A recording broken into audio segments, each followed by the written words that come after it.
insieme idee e persone.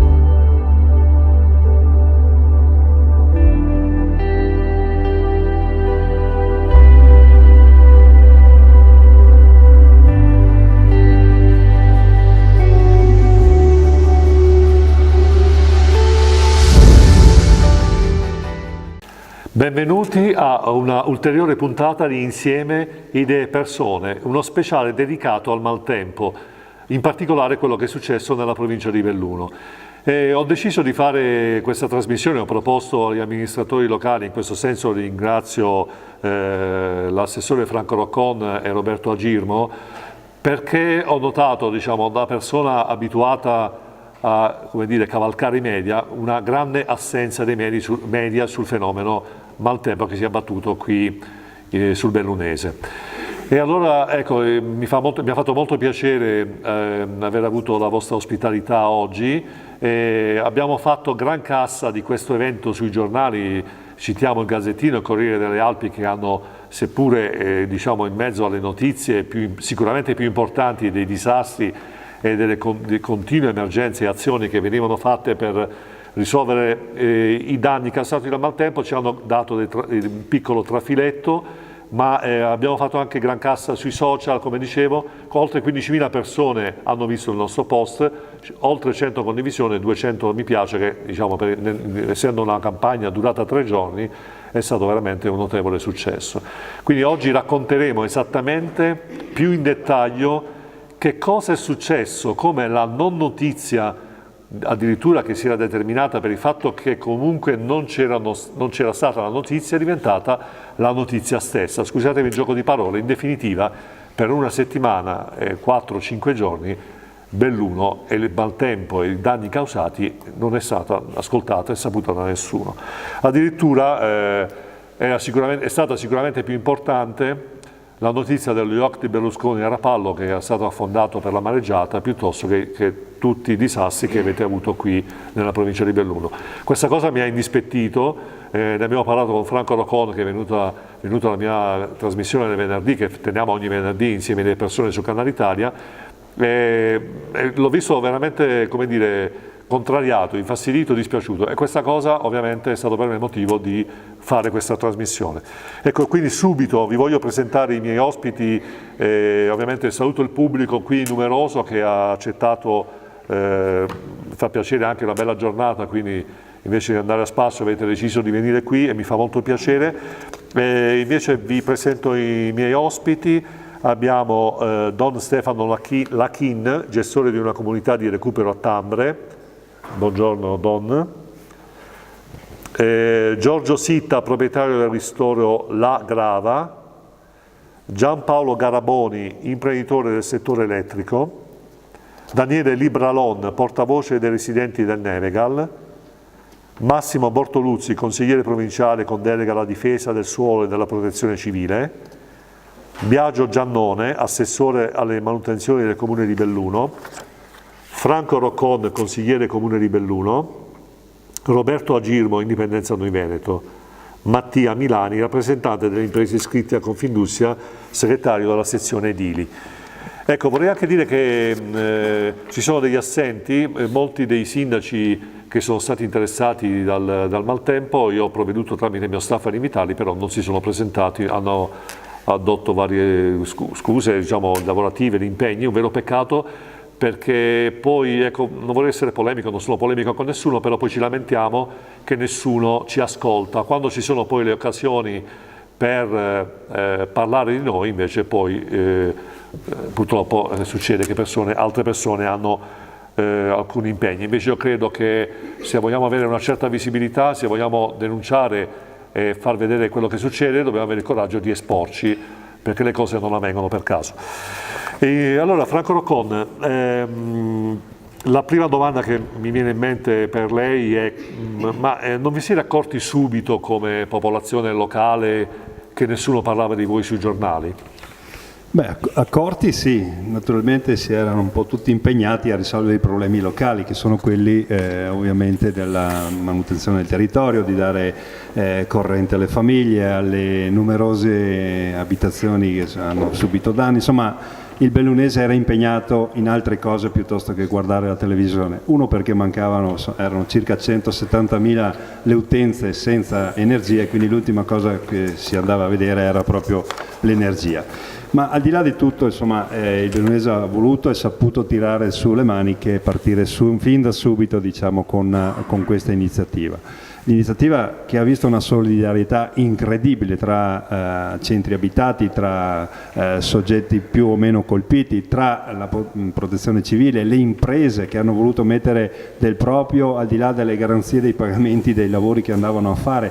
Insomma, in questi 15-20 giorni la solidarietà all'interno della provincia di Belluno, ma che arrivava anche da fuori, ha avuto grandi segnali di riscontro anche nei mass media. Sì, dopo però, questo è stato davvero il problema, lei ha centrato la questione. Era più importante la questione dello yacht di Berlusconi piuttosto che intervenire su queste famiglie che erano centinaia di migliaia di persone che erano in difficoltà. Non faceva notizia, lo ha fatta dopo, insomma hanno recuperato un po' questo contesto, però è stato vergognoso che soprattutto la TV nazionale non si accorgesse di questo, che era un disastro, forse anche in parte annunciato, visto le previsioni che arrivavano da alcuni giorni, da una settimana, su questa possibilità di una catastrofe ambientale. Marocon, fra di voi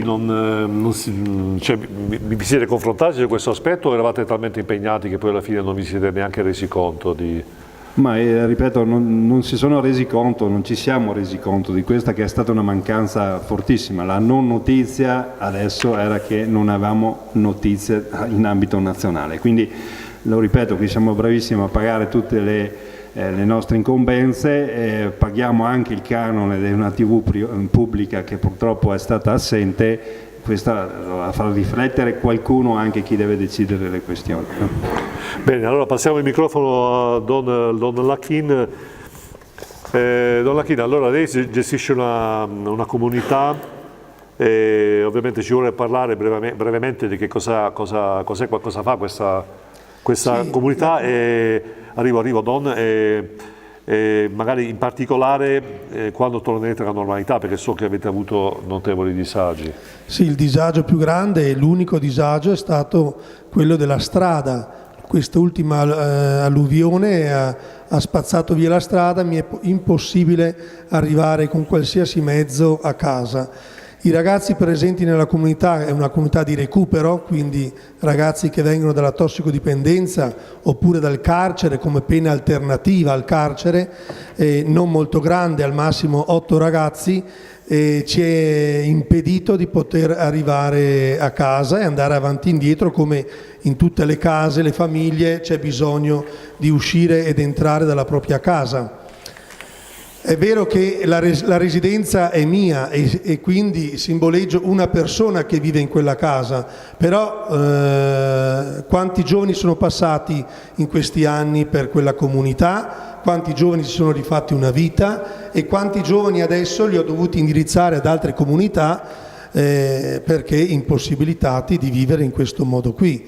Se è buio poi è completamente impossibile accedere alla strada, seppure si parla dell'Alpago, che è una terra in movimento, però qualcosa, una pista, qualcosa anche da poco chiedo, perché questa comunità, che è un servizio a tutto il territorio del bellunese e non solo, è molto importante, perché sappiamo che la droga e l'alcol colpisce molte famiglie, anche se si tiene un po' nascosto questo fenomeno, ma è un fenomeno molto, molto accentuato. Don, volevo chiederle, non le chiediamo di violare il segreto della confessione, però, certo.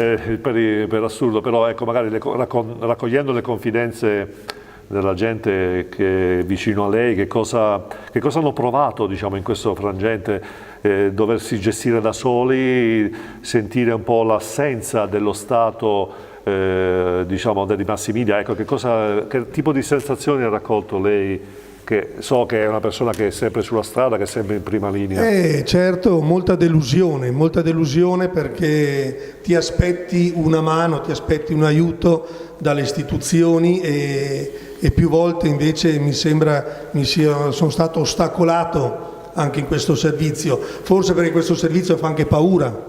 perché fai pensare che hai vicino a casa i delinquenti che possono portare confusione, però nello stesso tempo nel bisogno, quando c'è stato un ragazzo che è scappato di notte sulla neve, ho visto le autorità molto presenti, tutti presenti a cercare per tutta la notte questo ragazzo. Allora nel bisogno sicuramente le autorità si sono fatte presenti e sanno che questa comunità esiste, ma poi passato il bisogno ci si saluta e non si sa neanche più di esistere. Mi dispiace dirlo perché io credo nelle istituzioni, ci ho sempre creduto e non voglio assolutamente convincermi che sia così, però ahimè qualche dubbio. Infatti. Ecco, grazie Don, lasciamo il microfono a Giorgio Sitta. Ecco, una cosa che vorrei evidenziare è questa: fondamentalmente io mi ricordo quando ci sono stati disastri, terremoti, alluvioni eccetera, la protezione civile del Veneto è sempre intervenuta a sostegno delle altre regioni. Quindi anzi io mi ricordo, ho amici in protezione, mi ricordo che postavano su Facebook la partenza delle carovane. Ecco, io invece non ho visto purtroppo il contrario, cioè non ho visto l'aiuto da parte di certe regioni del sud nel momento in cui il Veneto avrebbe o ha avuto bisogno di questo tipo di intervento. Giorgio Sitta, un'altra situazione, ristoro la Grave, un'altra testimonianza di un imprenditore che in definitiva ha avuto grandi disagi. Ci vuole raccontare? Niente, ho poco da dire. Sono arrivato su, ho visto il disastro che c'era, mi sono riboccato le maniche, ho chiamato un'impresa, sono andati sul tetto, ho rifatto il tetto, ho messo i teli il mercoledì perché il martedì pioveva e dopo ha piovuto ancora 2 giorni, ma i danni più grossi li ha fatti dentro perché ha rovinato muri e tutto. Dopo per fortuna che ho tanti amici, per fortuna ho trovato una ditta di Vicenza, mi ha fatto tutto il carton gesso dentro e sono riuscito a mettere a posto tutto. Se sono capace di cavarmela mobili e tutto con 30.000 ho fatto un bel inverno, insomma, no? Non altro cose da dire. Girarci sulle maniche e andare avanti. Va bene. Allora passiamo invece qui a Daniele Libralon, eccolo. Ecco Daniele Libralon, lei è come un portavoce dei residenti del Nevegal. Vorrei chiedere effettivamente quali sono i disagi. Cioè, mi piacerebbe, ho chiesto, ho accennato qualcosa al Don, ma effettivamente sentirsi impotenti di fronte alla forza della natura e nello stesso tempo un po' isolati, un po' soli. Che tipo di reazione avete avuto? Lei che è portavoce della popolazione del Nevegal, cioè che tipo di...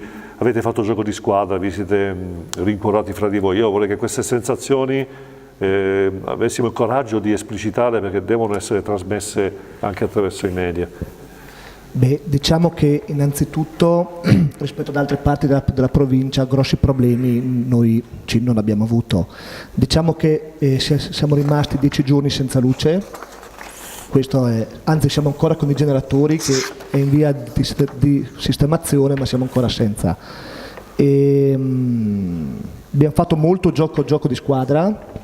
I residenti, che non tutti si conoscevano, ci siamo uniti, abbiamo fatto fronte comune, abbiamo fatto fronte comune con le istituzioni, con la provincia e il comune sono anche qui rappresentati, perché il bene del cittadino viene prima di tutti, quindi siamo quanti rimboccati le maniche, come diceva Giorgio prima, e ce l'abbiamo fatta, insomma. Bene.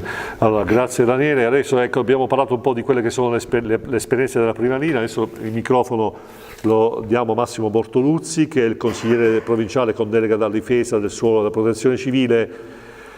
Ecco, va anche detto una cosa, che l'assessore regionale Botaccini, c'è stato uno scambio lo saluto, c'è stato uno scambio di corrispondenza e effettivamente per una questione anche di impegni reciproci gli sarebbe sicuramente piaciuto partecipare a questa trasmissione, magari sarà per la prossima volta assessore.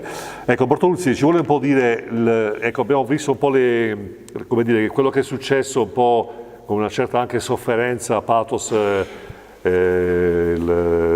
Daniele, insomma, i vari imprenditori che hanno visto insomma disagi proprio in prima linea. Ecco, lei come consigliere provinciale cosa sta preparando, cosa è successo, cosa potete fare ancora per la regione, per la provincia? Allora, come prima cosa volevo fare una precisazione per quanto riguarda l'intervento da parte dei volontari di protezione civile, che sono qua a ringraziare, e sono arrivate delle colonne mobili dalle Marche, dal Piemonte, dalla Lombardia e anche dall'Emilia Romagna. Più c'è stato l'intervento della Croce Rossa italiana che ha portato gente da tutta Italia, quindi era giusto per precisare che c'è stato l'aiuto e la solidarietà da parte di tutti, quindi questa qua è stata una cosa fondamentale. L'intervento è stato di circa 3.000 volontari su tutto il territorio bellunese, adesso ne abbiamo ancora impegnati circa un centinaio di persone, quindi l'intervento da parte di tutti c'è stato, e questo mi sento di ringraziare tutti quanti, di tutto il sistema di protezione civile che ha funzionato bene. La bella cosa che devo rilevare è che non ci sono state polemiche su tutto questo disastro che qualcuno ha voluto chiamare come un'apocalisse, perché in tutta la provincia ci sono stati danni dovuti sia dall'acqua che dal vento, forse più dal vento. Noi come provincia siamo subito intervenuti, noi abbiamo avuto un ruolo di coordinamento a livello di protezione civile, perché la sala operativa era di proprietà provinciale, tutto il materiale interno della sala operativa. Ci siamo attivati fin dal 27, se non vado errato, dal sabato 27 ottobre, e il giorno dopo è diventata CCS, Centro Coordinamento Soccorsi, dove sono intervenute tutte le forze di protezione civile, sono intervenuti tutte le forze armate, e c'era la prefettura, e qua un plauso va per primo alla regione, che col CFD ha dato subito un'indicazione corretta di quello che sarebbe avvenuto nei giorni successivi, e dopodiché al prefetto, che ha saputo prendere la responsabilità e far chiudere immediatamente le scuole per il lunedì, far chiudere gli uffici comunali, far delle ordinanze anche a livello di indicazioni a livello istituzionale di chiusura delle fabbriche, e questa cosa qua è quella che ha salvato sicuramente il territorio, ha salvato vite umane, perché se pensiamo che su tutto quello che è successo in provincia abbiamo avuto un decesso che purtroppo è avvenuto a Feltre per una caduta di un albero, dopodiché ce ne sono stati altri 2, ma forse per incoscienza, mi dispiace, però noi i messaggi che abbiamo mandato come provincia e come prefettura sono stati questi, quindi noi abbiamo avuto un ruolo di coordinamento all'interno di tutta questa emergenza. C'è molto da fare, c'è stato molto da fare, noi abbiamo un ufficio che è ridotto all'osso, come sapete bene tutti quanti, con una riforma che voleva abolire le province, ci siamo ritrovati con veramente un ufficio con pochissime persone, però siamo riusciti a gestire questa emergenza qua, potevamo implodere, abbiamo resistito e quindi bene, mi sembra che la gestione emergenziale è andata molto bene. Bertoluzzi, però vorrei chiedere, appunto, qui ho dei dati, chiaramente ha fatto bene a precisare il discorso della protezione civile, però ecco, io ovviamente ho fatto una, diciamo, come dire, una punzecchiatura, mi passi il termine, proprio riferita un po' all'Italia in generale. Cioè, è chiaro che io sapevo che ci sono state ovviamente degli interventi, però sicuramente altre regioni che in passato hanno avuto aiuti da parte del Veneto se ne sono un po' fregati, usiamo questo termine. 170.000 utenze senza energia elettrica, scuole chiuse, frane in centri abitati ancora isolati. Io leggendo il bollettino di guerra, perché il bollettino di guerra potrebbe essere, visto che adesso si parla di guerra, di 100 anni, alla fine della prima guerra mondiale, però mi viene da ridere, chiedo scusa assessore, però mi viene da ridere che abbiamo solo, il governo ha detto vabbè, vi diamo un po' di spiccioli, 15 milioni di euro, non so, forse magari voi avete come protezione civile, avete dei metodi per moltiplicare questo importo, perché non so, 15 milioni di euro mi sembra, cioè, ma voi quando vi dicono queste cose qua non vi viene voglia di prendere un aereo e andare a Roma coi picconi, non lo so, perché mi dica un po' lei. No, sicuramente 15 milioni di euro, io parlo solo per la provincia, competenze provinciali, abbiamo circa 50 milioni di euro di danni, solo per la competenza provinciale, quindi competenza provinciale parliamo di difesa dei centri abitati e qualcosa sulle reti paramassi e per le paravalanghe, quindi 50 milioni di euro a fronte di 15 milioni di euro stanziati per tutto il Veneto. Questa qua è una prima tranche, speriamo ne arrivino altre, entro il 21 di novembre dobbiamo mandare anche una schedatura al Dipartimento dove verranno indicati tutti i danni che verranno rendicontati all'Europa. Quindi che cosa... Un intervento dell'Europa. Assessore, cioè, adesso l'Europa, adesso faccio un piccolo rilevo, il governo attuale l'Europa ci dà un po' contro, no? Dice, noi siamo sovranisti, l'Italia, poi quando abbiamo bisogno bussiamo il campanello all'Europa, anche questa cosa qua va un po' chiarita. Quindi Assessore, che cosa avete fatto e che cosa potete ancora fare, ma più che altro con che soldi? Perché se mi parla di 50 milioni di euro di danni, l'Europa, siamo in guerra con l'Europa noi, cioè, con Salvini e Di Maio che ci dicono no, la percentuale, il PIL, e quegli altri dicono vi tagliamo i fondi, mi sembra un po' parossistico andare a chiedere. Poi a Girmo magari se anche lei dopo vuole fare un intervento. Intanto noi come provincia abbiamo in avanzo un'amministrazione che fortunatamente è un tesoretto in questo momento qua, che se ce lo lasciano usare come sembra, noi riusciamo, intanto come primo intervento abbiamo stanziato già martedì mattina 1 milione di euro per le somme urgenze, quindi la provincia è stata la prima a stanziare i soldi per intervenire su questa emergenza qua. Dopodiché l'idea nostra, visto il tesoretto che abbiamo, che è di circa 27 milioni di euro, è quella di dare questi soldi, parte di questi soldi qua alle unioni montane.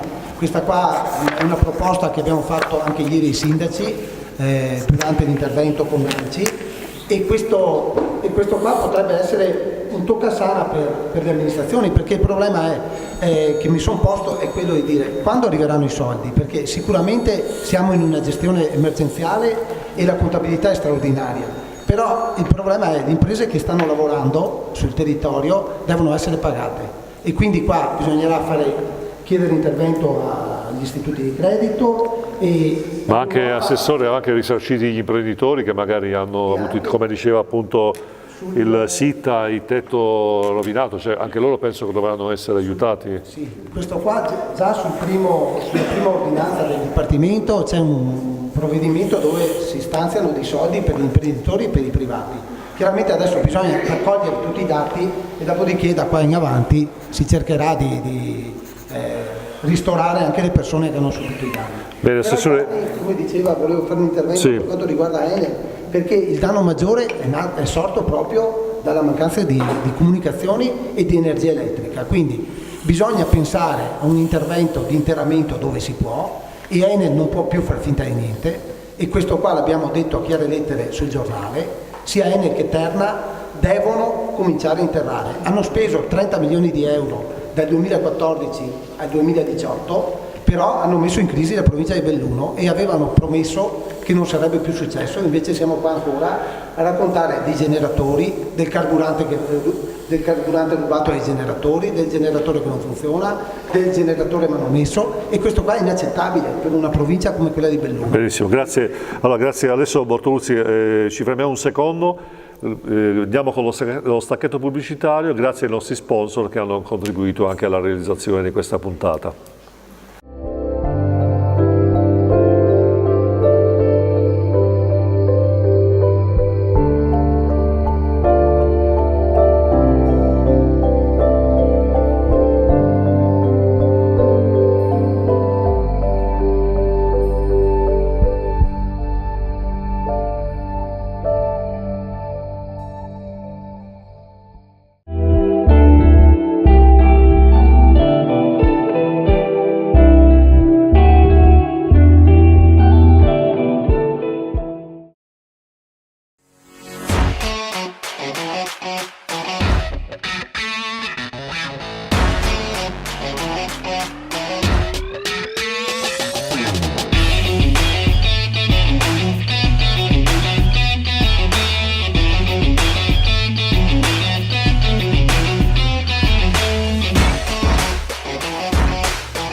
Buonasera a tutti e benvenuti ad un'altra puntata di Insieme Idee e Persone.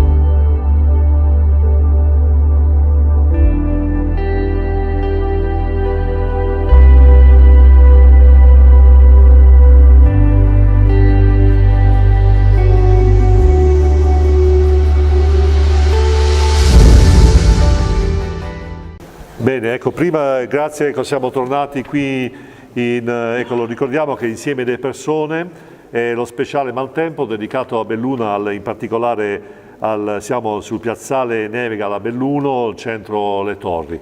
Ecco, prima di andare avanti, magari dare la parola a Roberto Agirmo di Insieme Noi Veneto, ecco, l'unica cosa che vorrei ricordare è citare appunto che il Comune di Belluno è partito con un'iniziativa importante di sottoscrizione fondi proprio per il recupero delle spese necessarie per la propria comunità.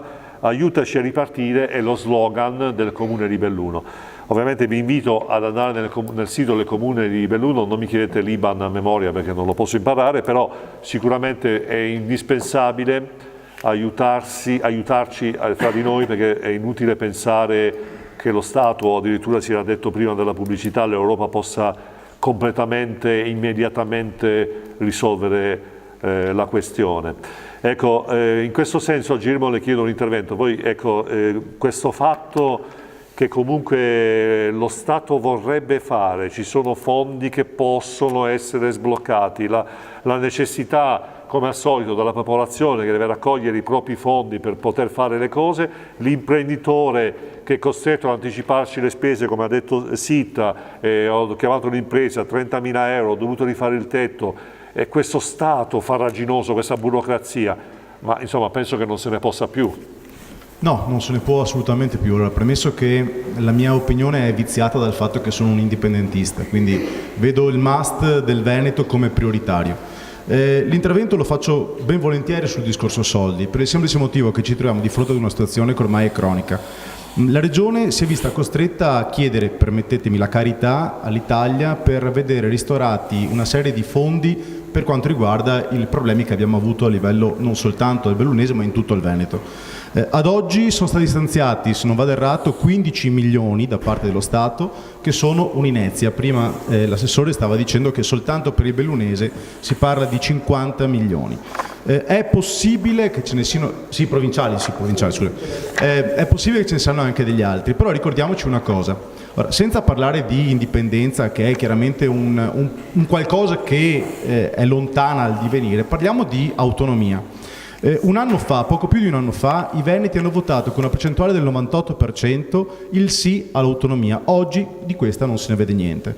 Tra le altre cose, questa autonomia prevederebbe, in quelli che erano i principi di base, il mantenimento nella regione dei 9 decimi del residuo fiscale. Voi dovete sapere che come residuo fiscale il Veneto ha la bellezza di circa 20 miliardi, quindi è assurdo che ci ritroviamo ancora oggi a dover chiedere la carità ad un'Italia che fagocita tutto quello che è il nostro per rivedere qualcosa di nostro, per mettere a posto qualcosa di nostro. Non so se mi sono spiegato, cioè noi ci ritroviamo di fronte ad una situazione che è paradossale. Noi abbiamo i soldi in mano, abbiamo la possibilità di poter sistemare tutto e con i 20 miliardi di residuo fiscale non si mettono solo a posto le cose, ma si fa prevenzione, si gestisce il territorio in modo sano, corretto. I problemi di Enel di fare il buco sottoterra per mettere non ci sarebbero. Tutte queste cose con i soldi nostri si possono fare. Oggi la situazione invece è diversa. Quello che ho qui in mano, che vi faccio vedere, è un estratto del Sole 24 Ore, quindi la fonte è abbastanza certa, mettiamola così. E quello che ho in mano qui in questo momento è come verrà distribuito il reddito di nullafacenza. Allora, dato che siamo a Belluno, voglio ricordarvi un unico dato.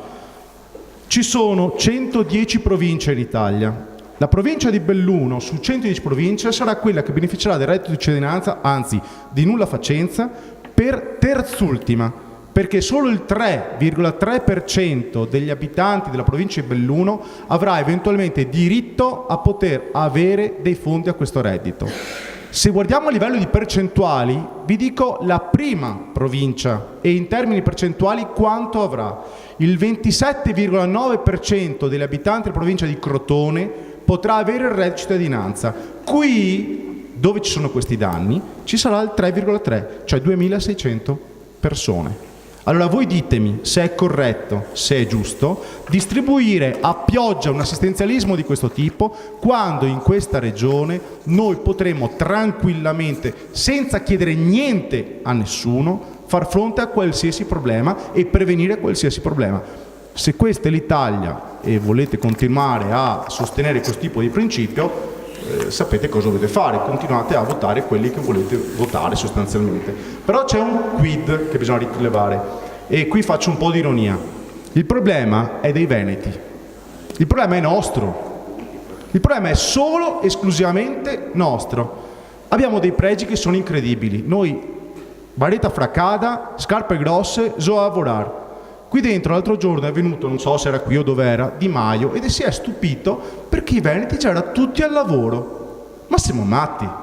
Cioè, non è che noi siamo al lavoro, no, è normale. Siamo la regione col più alto tasso di solidarietà a livello nazionale. Per noi è normale mettersi in stivali e andare fuori a aiutare la gente. È normale.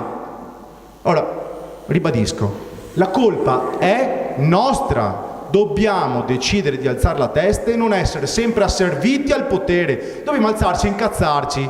Dobbiamo essere incazzati, non dire sempre soltanto sì. Ci hanno dipinto per anni, facendoci vedere sì, va bene, d'accordo, andiamo avanti, facciamo. Basta, è ora di dire basta. Però occorre che tutti quanti alzino, permettetemi il termine, il culo dalla sedia e si incazzino. Così si può risolvere il problema del Veneto, altrimenti rimarremo a chiedere l'elemosina allo Stato per riavere indietro i soldi nostri. Se è quello che volete, fate vobis.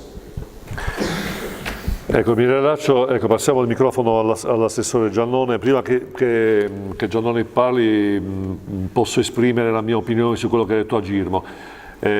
Io la vedo dal punto di vista della comunicazione. Il Veneto credo che... Io sono, sono pugliese di origine, sono 30 anni che sono in Veneto, sono uno che si è fatto da solo, che ho delle imprese, faccio comunicazione, ho un giornale, faccio TV.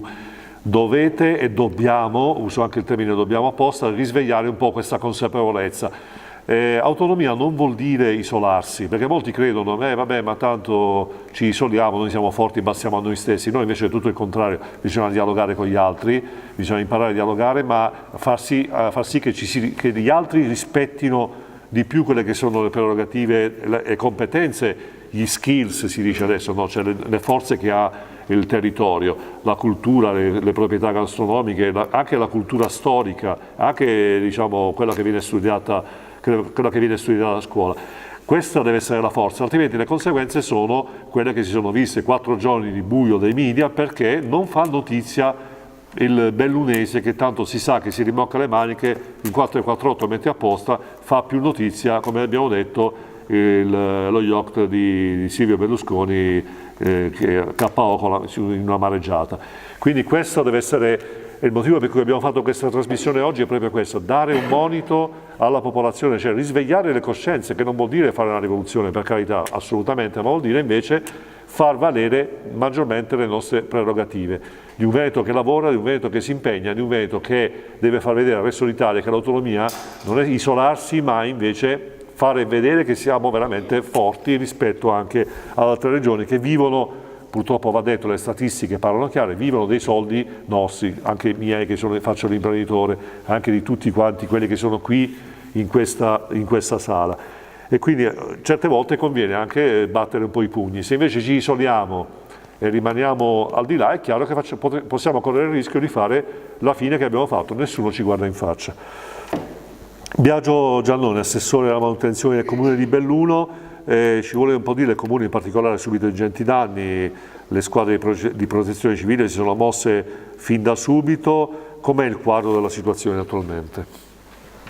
Il quadro della situazione è positivo rispetto al restante quadro provinciale. Diciamo che il Comune di Belluno si è mosso subito attivando il COC, il Centro Operativo Comunale, in simbiosi con il Centro di Coordinamento Soccorsi, insieme alla provincia e alla prefettura e tutte le forze dell'ordine, e abbiamo reagito subito. Volevo legarmi un attimo a quella domanda che ha fatto all'inizio Roccon, per quale motivo non abbiamo visto che i media si occupavano della nostra cosa, perché noi ci siamo tirati su subito le maniche. Abbiamo subito lavorato e non abbiamo guardato la TV, abbiamo cercato di soccorrere i nostri concittadini facendo quelle operazioni che andavano fatte, per cui attivando appunto il COC e cercando di portare aiuto immediatamente. Anch'io voglio fare i ringraziamenti soprattutto alla Protezione Civile e al prefetto che ha attivato subito quelle misure cautelative per quanto riguarda la salvaguardia dell'incolumità pubblica, chiudendo subito le scuole e chiudendo gli uffici pubblici o comunali. E questo era importante perché l'evento effettivamente era di portata importante e disastrosa, come abbiamo visto, come è poi stato rilevato. Ecco, questo per cui diciamo che i bellunesi sicuramente non hanno guardato la TV, ma si sono imboccati le maniche. Un'altra cosa che vorrei dire importante è che questo territorio ha bisogno di manutenzioni. Quelle attività di prevenzione hanno resistito bene e siamo tutti felici di questo. Ieri siamo stati a una riunione con l'ANCI a Longarone, al Palazzo Congressi di Longarone, dove appunto Borrelli e il Capo della Protezione Civile e l'assessore regionale ci hanno detto alcune cose di cui noi prendiamo atto e attendiamo, che i 15 milioni sono solo soldi che è un anticipo del denaro che servirà per le prime emergenze, che sicuramente ne verranno stanziati altri.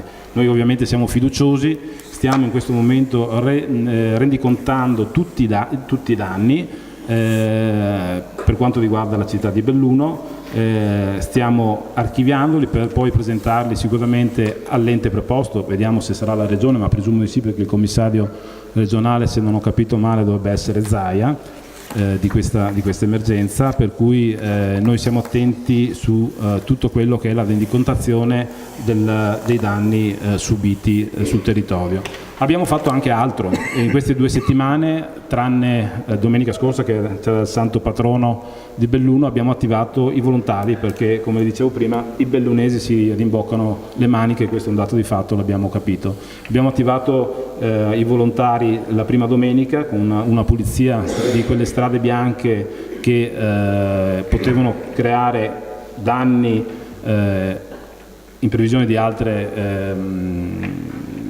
maltempo, e questa settimana, cioè domani scusate, saremo in Nevegal con una iniziativa. Abbiamo individuato 4 zone per rimettere in sesto la nostra località turistica, cercando di fare un po' di pulizia di quegli alberi che sono caduti, con 4 squadre di protezione civile e con tutti i volontari che abbiano il patentino, per cui e poi faremo anche un'assicurazione a quei volontari che vengono su, per cui ci stiamo dando veramente tanto da fare, perché anche se siamo stati colpiti lievemente, abbiamo le attività che devono andare avanti, abbiamo il territorio che deve continuare a lavorare e a sopravvivere, per cui questo noi abbiamo fatto e continueremo a farlo. Benissimo, grazie allora Assessore Giannone. Ecco, ricordiamo ancora una volta questo, che ricordiamoci di citare l'IBAN andate sul sito del Comune, che anche in sovraimmersione, però ovviamente andate anche nel sito del Comune di Belluno, aiutaci a ripartire, è una donazione che viene richiesta alla popolazione, che secondo me non deve essere solo della popolazione locale, ma dobbiamo, in questo senso, perché questa trasmissione viene lanciata a livello nazionale, Canale 84 è a livello nazionale, quindi io spero che l'amico di Palermo, l'amico di Bari, l'amico di Napoli, il cittadino di Napoli veda per solidarietà, nel momento in cui magari anche una parte dei redditi, come diceva Girmo, dei redditi netti dell'avanzo fiscale viene spalmato nelle varie regioni, ecco, qualche amico cittadino di Napoli abbia la voglia di piacere di condividere la sofferenza dei concittadini di Belluno e elargire delle somme anche simboliche. È molto importante questo aspetto. Direi che possiamo lanciare uno stacchetto pubblicitario ancora e poi vorrei sentire la testimonianza di Mattia Milani, che il rappresentante delle imprese iscritte a Confindustria, magari per fare un po' il quadro di quello che è successo a livello economico sul territorio, dei danni subiti. A fra poco, non mancate.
Buonasera a tutti e benvenuti ad un'altra puntata di Insieme Idee e Persone.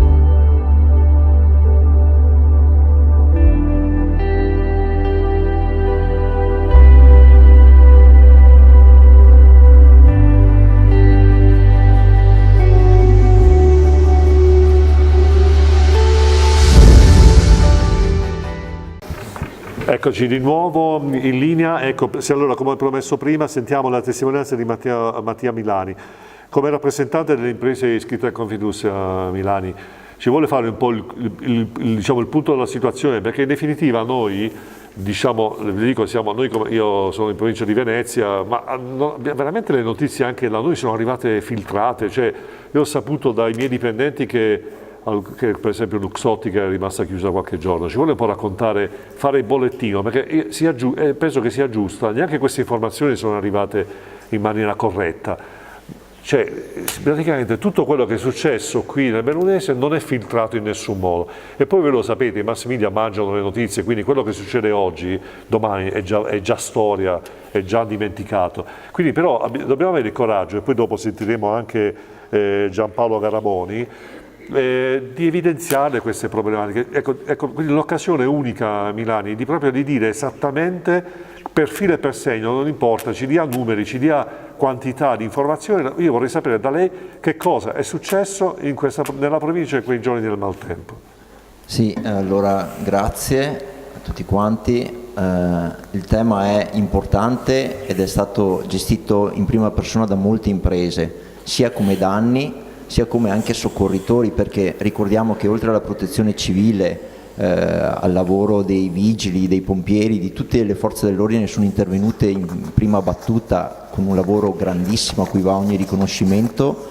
C'è stato subito l'intervento delle imprese edili in prima battuta, che sono sul territorio, che hanno cantieri sul territorio e che subito hanno iniziato a fare lavori e a fare sgomberi, a pulire strade, a ripulire vie di comunicazione, tagliare alberi, perché c'è una marea di alberi che sono caduti, più o meno, tanto per fare una cifra, visto che mi chiedete numeri, tra il Comelico e il Cadore si parla di 300-400 mila metri cubi di legname a terra.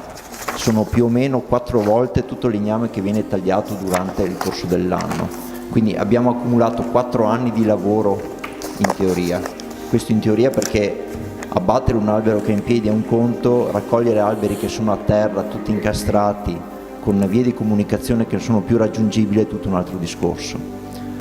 In ogni caso parlavo anche delle imprese edili, perché anche le imprese edili non solo sono intervenute in prima battuta, ma stanno intervenendo in questi giorni e vi ricordo che intervengono tutte, come dire, a sbalzo, come si dice un po' in gergo, nel senso che sono tutti lavori di somma urgenza, per cui l'ente pubblico ti chiama, tu intervieni, non sai quanto lavoro farai, non sai chi ti pagherà, non sai quanto ti pagherà e non sai soprattutto quando ti pagherà, perché tutta la macchina è una macchina, come dire, in divenire, perché fondi stanziati per le emergenze sono pochi.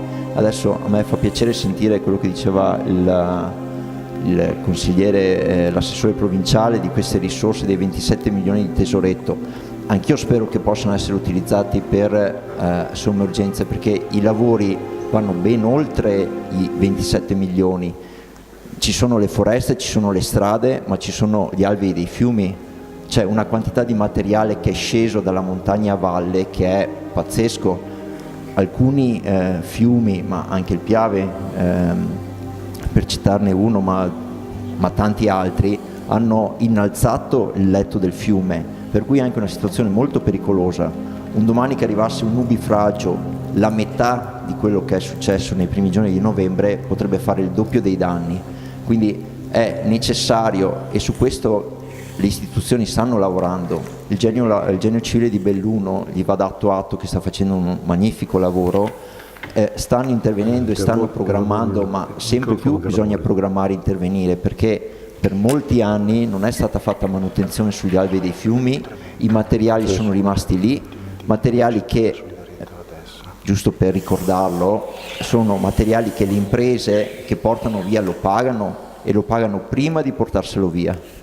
Dopodiché lo lavorano, lo accumulano, lo commercializzano certamente, ma è tutta una macchina che è molto difficile da gestire, perché ci sono normative anche regionali che mal si adattano ai contesti montani. La normativa è giustamente regionale, ma il contesto bellunese è un contesto bellunese che ha una specificità, non perché i bellunesi gli piace essere particolari, ma perché vivere nella provincia di Belluno, con i monti di Belluno, con il clima di Belluno, è chiaramente una realtà completamente diversa che ha necessità di specificità. Io non so se Belluno deve essere indipendente, per fortuna io non mi occupo di politica. Posso dire, facendo una battuta, che dal mio punto di vista, per fortuna, Belluno è terzultima in questa graduatoria sul reddito di cittadinanza, perché vuol dire che tutto il bellunese è occupato, stiamo lavorando, e questo va dato atto che è occupato perché sicuramente si vuole lavorare, ma ci sono le imprese per lavorare. La Luxottica è forse la punta di diamante del territorio, è quella che ha subito qualche stop di un paio di giorni, ma che hanno già recuperato, ma ce ne sono tante altre della parte alta del Cadore, della parte di Longarone, Marcolin, Safilo, poi il settore delle occhiali, ma i metalmeccanici, il settore chimico, che anche loro hanno subito degli stop forzati, perché giustamente far girare gli operai in quei giorni non era una idea brillante. Quindi benissimo anche il prefetto, che fin da subito è intervenuto e ha invitato anche gli imprenditori a chiudere certe attività per un certo momento, nel momento più di emergenza. Bene, grazie allora Milani della sua testimonianza. Ecco, adesso sentiamo Giampaolo Garamoni, che invece è un imprenditore del settore elettrico, e so che lei ha fatto veramente miracoli per ripristinare un'emergenza immediata elettricità.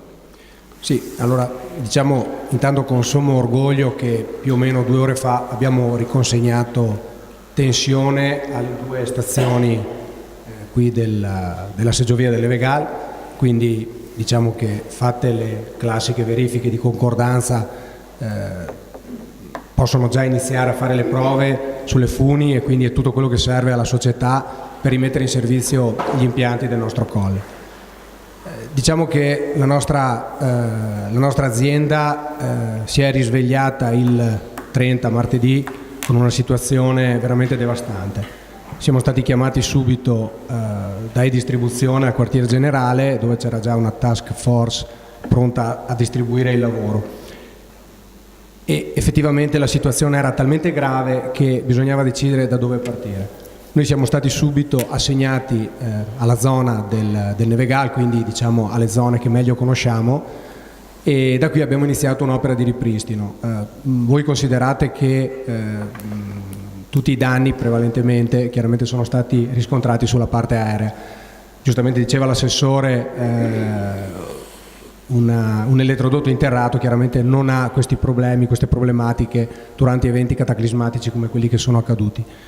Purtroppo il nostro territorio è un territorio veramente molto complesso, è stato molto complesso gestire i guasti in quanto appunto le linee aeree difficilmente raggiungibili e praticamente rase al suolo, sia in termini di sostegni, quindi sia in termini di parte strutturale, che semplicemente di ritesatura dei conduttori, che chiamiamola così, è la parte, diciamo così, è la parte più semplice del nostro mestiere. Per restare nello specifico nel Nevegal, noi abbiamo iniziato un lavoro con delle tempistiche veramente molto, molto rapide per fare quello che era già stato previsto dai distribuzione, ovvero il ripristino totale della linea che appunto alimenta 2 cabine che poi alimentano conseguentemente impianti e anche tutta la parte alta delle antenne e i ripetitori. Un progetto che era già stato definito dai distribuzione definitivo con un nuovo cavo, ormai non è più nuovo, ormai lo conosciamo quasi un po' tutti, penso anche assessori e politica, il famoso cavo Helicord che già ha salvato un po' la provincia nel 2013 con i guasti neve, veramente che sono stati, paragonato a quell'evento che ha messo in ginocchio la nostra provincia, si parla di un evento di una proporzione quasi di 10 volte tanto, quindi l'utenza che distribuzione ha rilevato, diciamo scollegata alla rete, quindi senza tensione, è stata quasi di 10 volte tanto, perché è un evento che ha colpito anche le parti basse della provincia e quindi c'è stata una mobilitazione anche in termini di gruppi elettrogeni e riuscire a coordinare il tutto effettivamente per redistribuzione. Noi siamo, come impresa per la quale sto parlando ora, noi siamo rimasti l'unica impresa con sede, chiamiamola legale, nella provincia di Belluno, autorizzata a lavorare sulle reti di distribuzione. In ogni caso siamo stati mandati con assoluta priorità qui sul Nevegal e diciamo sulla sinistra Piave. Nel giro di una settimana abbiamo, lo dico anche con orgoglio, ridato tensione a oltre 20 cabine, sempre con l'aiuto chiaramente e l'appoggio totale di distribuzione, con il quale c'è sempre chiaramente un rapporto biunivoco. Bene. Va bene, grazie allora Garaboni della testimonianza, sicuramente avrà, sono sicuro, tantissime cose da raccontare, sono sicuro di questo. Dobbiamo un po' andare avanti col programma. Ecco, grazie ancora. Ecco, io vorrei sentire invece dal pubblico che è qui presente, magari chiediamo al nostro regista di fare anche una inquadratura del nostro pubblico. Checco Zaino, che ha un bed and breakfast, dov'è Checco Zaino? Checco Zaino, allora magari facciamo il giro esterno, prende il microfono, magari gli diamo il nostro microfono, attenzione ai cavi.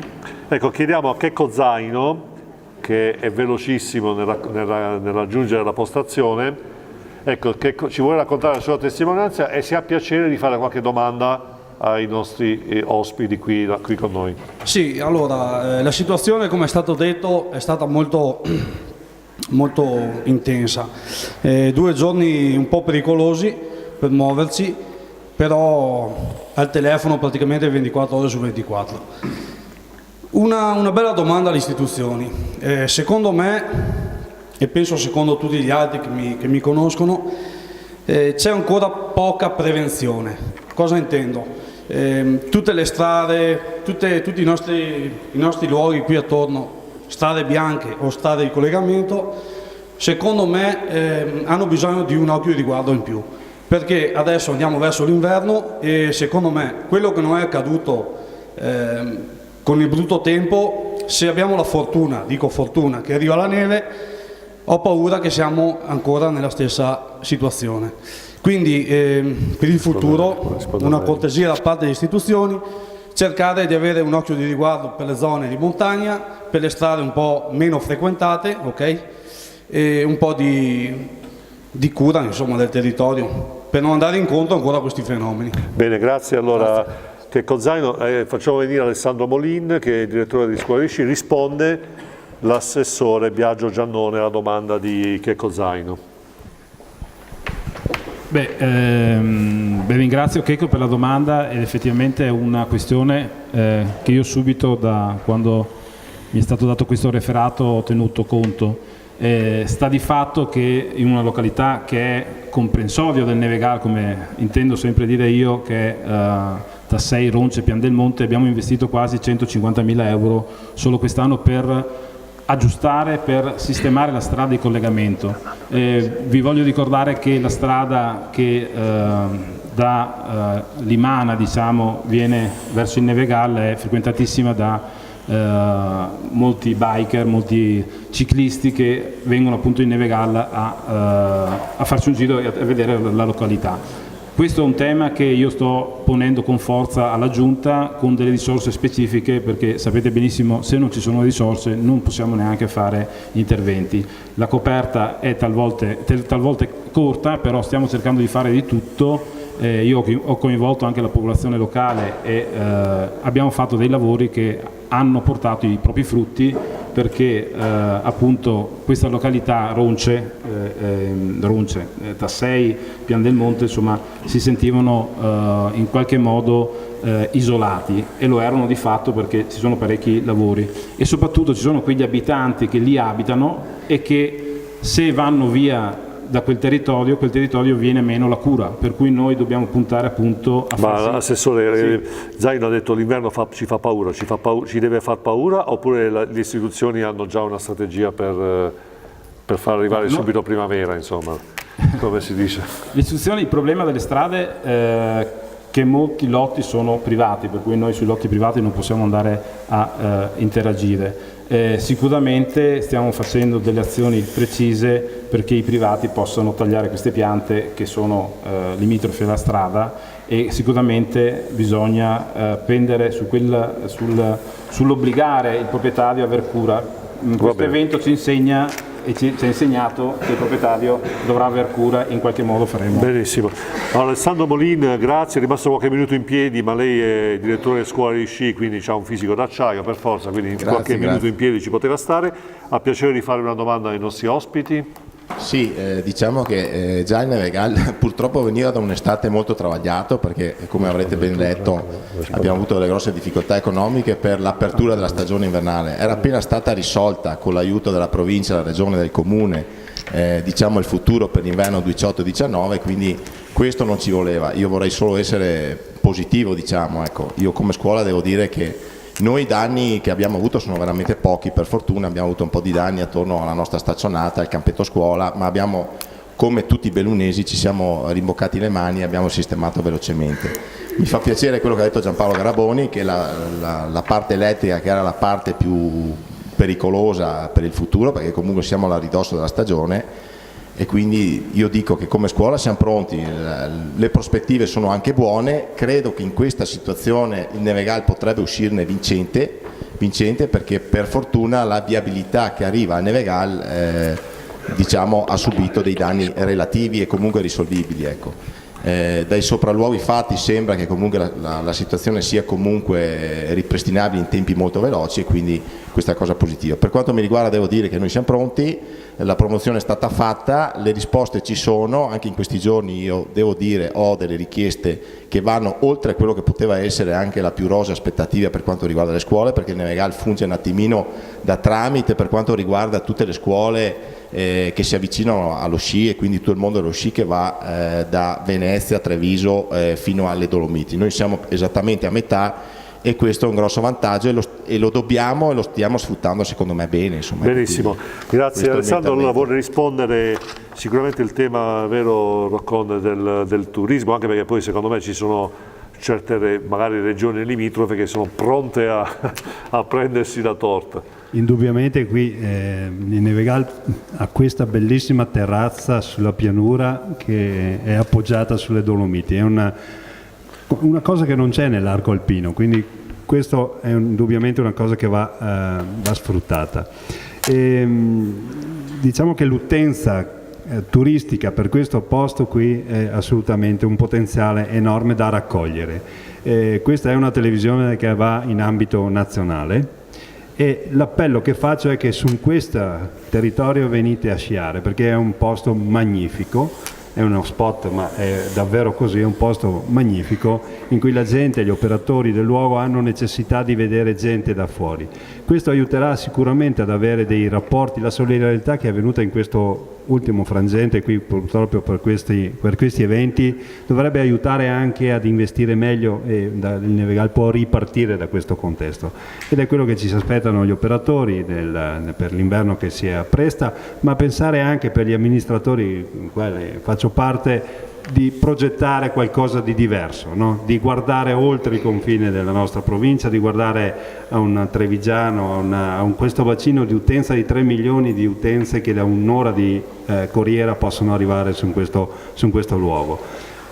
Pensiamoci, cioè le forze ci sono, la parte politica deve fare la sua parte per presentare progetti tipo le cabinovie, cioè andare oltre quello che è stato gli anni 60 in questo luogo. Se non andiamo oltre ci fermiamo alle beghe quotidiane e anche di vallata che non portano da nessuna parte. Questa è una televisione che va in ambito nazionale, l'appello che faccio è venite a investire in questo luogo perché lo merita davvero, anche solo una visita ma lo merita davvero. Bene, grazie Assessore. Allora, consigliere, consigliere, no, vabbè, giusto. Grazie, allora abbiamo lasciato Alessandro Molina, invece abbiamo Pastella Gianni, ci vuole raccontare un po' Pastella cosa fa, cosa ci vuole la sua testimonianza? Beh, io rappresento un'associazione locale che si occupa un po', è partita proprio col tema delle linee interrate che oggi si è visto, avevamo già preannunciato tutto quello che è accaduto e questo non ci inorgoglisce di sicuro perché era tutto prevedibile. Questo mette a risalto la mancanza infrastrutturale di questa provincia. Quindi voglio rivolgere una domanda alle istituzioni, anche a quelle che non ci sono, se la squadra che è stata fatta per l'emergenza verrà ripresa in mano anche per la ricostruzione, perché la provincia di Belluno è il penultimo posto in Italia come dotazione infrastrutturale, tra l'altro vecchia e obsoleta, e sto parlando di strade, di ferrovie, di linee elettriche e di tutti quelli che sono i servizi. Quindi vorrei vedere dopo questa imminente emergenza che ha riscoperto una solidarietà tra noi cittadini, vedere la stessa solidarietà tra gli amministratori per portare avanti quello che ci serve, ovvero le comunicazioni e la corrente elettrica. Benissimo, Pastella, grazie. Risponde l'assessore Bortoluzzi, si è offerto di risponderle. Sicuramente, intanto ringrazio Gianni Pastella per la domanda, sicuramente la provincia di Belluno farà da capofila sulla ricostruzione o quantomeno cercherà di fare da capofila, perché il problema adesso è in mano al commissario straordinario che è Zaia e da qua in avanti bisognerà trovare il soggetto attuatore. Il problema però è sempre il solito, la mancanza di personale a livello provinciale, quindi la volontà di fare da cabina di regia c'è e sicuramente io sono convinto che qualcosa riusciremo a fare. La squadra ci deve essere e io cercherò di essere il primo che fa da collante su tutta questa vicenda, perché il post emergenza è più importante quasi dell'emergenza, perché in questo momento qua riusciamo veramente a portare a casa anche qualcosa in più per la provincia di Belluno. Per quello dicevo, bisogna in questo momento spingere sull'interramento dei cavi elettrici, su nuove infrastrutture stradali. Stiamo parlando anche che fra poco qua ci saranno i mondiali di Cortina 2021, forse sembrerebbe che ci diano anche le Olimpiadi del 2026, quindi anche questa qua è una partita grossa e non possiamo trovarci impreparati. Bisogna cominciare subito a lavorare. Bene, noi grazie. come provincia ci siamo. Grazie Assessore, siamo un po' corti con i tempi, abbiamo già in postazione Federico Betz. Buonasera, benvenuto, ci vuole raccontare la sua testimonianza? Io sono un semplicissimo cittadino, amante qui del Nevegal, e al di là volevo partire solo dicendo grazie comunque alle istituzioni che in questo periodo hanno fatto una cosa bellissima, quella di mettere calma, tranquillità, e quindi la gestione è stata veramente molto molto buona per quanto riguarda anche il cittadino, nel senso che non ha sentito tanto il peso di quello che era l'evento di per sé. La domanda un attimino è questa, che si lega un attimo anche alle precedenti. Il Nevegal vive sul turismo, chiaramente. Adesso c'è una situazione, l'emergenza è finita, però ci sono i sentieri che comunque sono tutti messi male, sono tutti da ripristinare. C'è in previsione qualcosa da fare, che si può fare subito, o viene tutto procrastinato e portato avanti alla prossima primavera?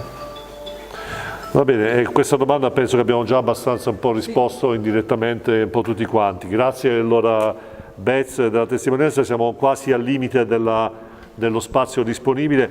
Direi che siamo, grazie ancora alle persone del pubblico che sono intervenute perché ci hanno raccontato delle testimonianze dirette molto vive. Vorrei chiedere ad Agirmo, prima di salutare e ringraziare tutti gli ospiti qui, magari come vuole chiudere, con che auspicio? Beh, allora, innanzitutto vorrei ringraziare la trasmissione insieme delle persone perché entrando nel territorio fa mantenere viva l'attenzione su certi argomenti. Purtroppo io mi occupo anche di marketing e comunicazione.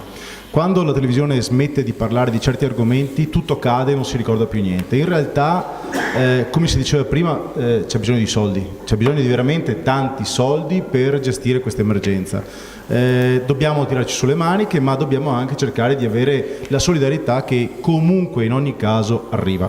Ora vorrei segnalare, proprio per ricordare a tutti, grazie a questa trasmissione, che ci sono ancora opportunità per poter versare dei contributi a sostegno delle popolazioni che hanno avuto dei grandissimi problemi. Segnalo 3 situazioni in modo particolare, 2 sono istituzionali e si tratta potete andare nel sito della Regione, c'è il Fondo per la solidarietà per l'emergenza del Bellunese. Quindi a livello provinciale è stato costruito un fondo welfare per l'appunto per poter incamerare delle opportunità da parte dei volontari e segnalo anche un comitato emergenza Belluno che è un comitato spontaneo di cittadini che sta facendo un'operazione molto particolare, ovvero sia sta già facendo una raccolta fondi e questi fondi verranno devoluti direttamente in mano alle persone che hanno bisogno, che saranno individuate tra quelle più bisognose. Ritengo sia importante e fondamentale non dimenticarsi di quello che è successo. Quindi trasmissioni come questa e chiunque ne parlerà sarà a pro di tutte queste popolazioni. Benissimo, grazie allora Girmo. Ecco, allora quello che prima di salutare i due ospiti ricordiamoci, aiutaci a ripartire il fondo del Comune di Belluno, che diciamo, avete visto che mentre noi siamo andati in onda è andato in sovrimpressione rispetto al nostro parlato. Vorrei ringraziare innanzitutto l'ospitalità, grazie a Franco Rocon che ha fatto di tutto perché e a Roberto Agirmo che ha fatto di tutto perché questa trasmissione potesse avvenire. Ringrazio tutte le persone che sono qua fisicamente e che hanno dedicato del tempo, grazie sentitamente del vostro tempo per ascoltare le nostre idee, i nostri propositi. Io rispetto a quello che è stato detto dico un paio di cose, che sicuramente vanno bene i fondi di solidarietà, però io dico che il cittadino ha già dato abbastanza, è lo Stato che deve intervenire risparmiando con efficienza, evitando gli sprechi e canalizzando le risorse facendo prevenzione, cercando di prevenire i disastri, perché prevenire i disastri è meglio spendere €1 prima che non 20 euro dopo. Prima di salutare, ripeto, saluto tutti gli ospiti, Don Stefano Lacchin, gestore della comunità di recupero a Tambre, Giorgio Sitta, proprietario del ristoro La Grave, Giampaolo Garaboni, imprenditore del settore elettrico, Daniele Libralò, il portavoce dei residenti del Nevegal, Massimo Bortoluzzi, consigliere provinciale con delega alla difesa del suolo e della protezione civile, Biagio Giannone, assessore alla manutenzione del Comune di Belluno, Franco Roccon, consigliere comune di Belluno, Roberto Agirmo, Indipendenza Noi Veneto e Mattia Milani, rappresentante delle imprese iscritte a Confindustria. Ringrazio anche, noi l'abbiamo invitati, il sindaci di Rocca Pietore, San Pietro di Cadore, Feltre, San Stefano di Cadore, Agordo e Cortina e anche Tambre, che noi abbiamo provato a invitarli, hanno avuto vari impegni, non entriamo nel merito. Ecco, abbiamo avuto più di 90 commenti su Facebook alla nostra iniziativa, una persona mi ha scritto vai, prendi il piccone, dai una mano. Io dico il microfono è il mio piccone, io spero di aver fatto qualcosa anche per voi. Grazie e alla prossima.